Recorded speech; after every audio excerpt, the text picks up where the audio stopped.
matagal namin inintay ang 25th year para makasama po namin ulit lahat ng mga guro namin at lahat ng mga kawani na gusto namin pasalamatan.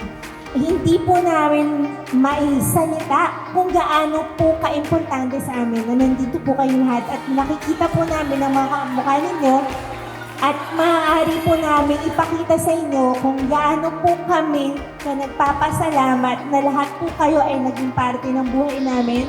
At sa mga bagong guro, nagpapasalamat din po kami na patuloy niyo pong ginagawa kung anong ginawa ng mga teachers namin para sa amin.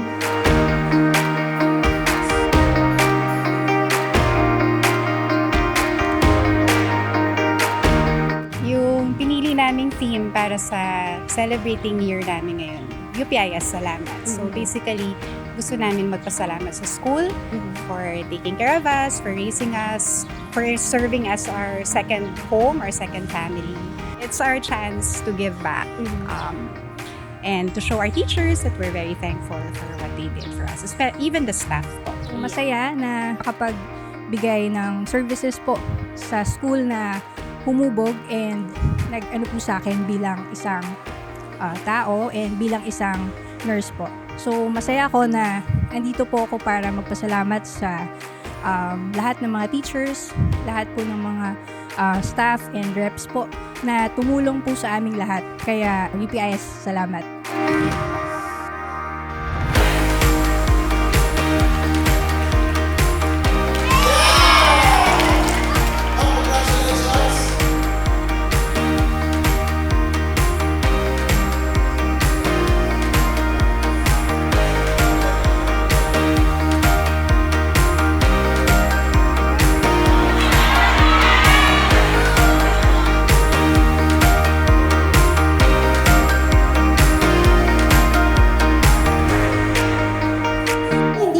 Enough itong araw na to. Kulang po sa oras para ma-convey namin how grateful we are. Pero mula po sa aming mga puso, maraming salamat po.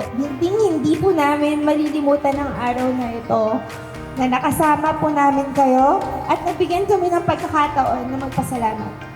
We honor and celebrate you not just today, but every day po. You are with us wherever we go and whatever we do.